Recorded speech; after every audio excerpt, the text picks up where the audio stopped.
O Jornal da Justiça está de volta para falar de uma decisão da Justiça do Trabalho de São Paulo que concedeu rescisão indireta a um padeiro.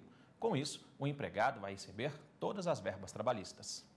Antônio trabalha 8 horas por dia, de segunda a sábado. A rotina é cansativa. Ele chega a produzir pelo menos 1.000 pães diariamente. Mas, embora seja um trabalho estressante, como ele mesmo define, o padeiro afirma que não tem do que reclamar. Graças a Deus, nunca tivemos problema não.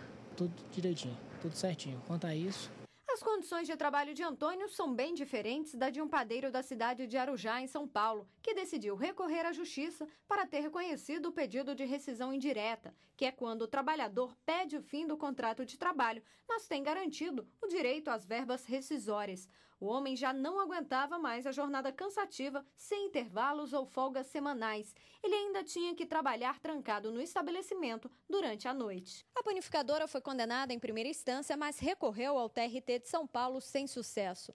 Para o regional, o empregador não providenciou condições dignas de trabalho ao padeiro, descumprindo obrigações contratuais. O caso chegou aqui no TST. A empresa tentou apontar divergência jurisprudencial para que o recurso fosse admitido.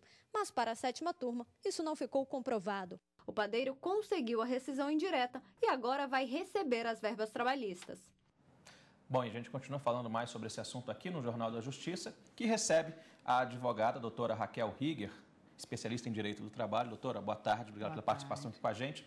Explica pra gente o que é uma rescisão indireta. A rescisão indireta, ela acontece quando não há um ato formal quebrando um vínculo, quebrando o contrato de trabalho, pondo fim a esse contrato. Ou seja, quando o empregado não pede efetivamente para ir embora ou a empresa não o manda embora, mas que acontecem situações tais que podem ser geradas ou por culpa do empregado ou do empregador e o vínculo não tem mais condições de ser mantido. Então, acontece a rescisão indireta. Separando, então, por parte do empregado e do empregador, quais os motivos que caracterizam esse tipo de rescisão? Muito bem. No artigo 482, a CLT elenca quais são as razões em que a empresa pode mandar um empregado embora, pode efetuar essa rescisão indireta do contrato de trabalho. Um exemplo é o abandono de emprego, quando o empregado não vai mais trabalhar.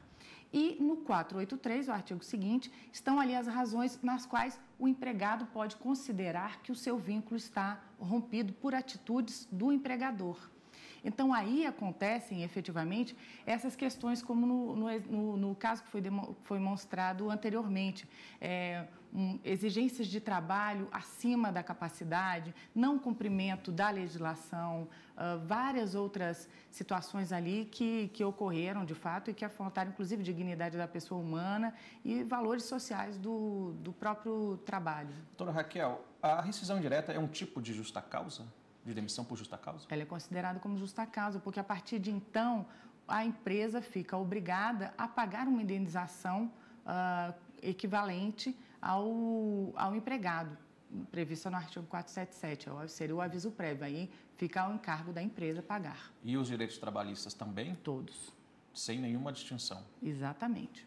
Tá certo. Doutora Raquel, obrigado pela sua participação aqui com a gente. Imagina, até uma próxima. Agradeço. Boa tarde. Boa tarde.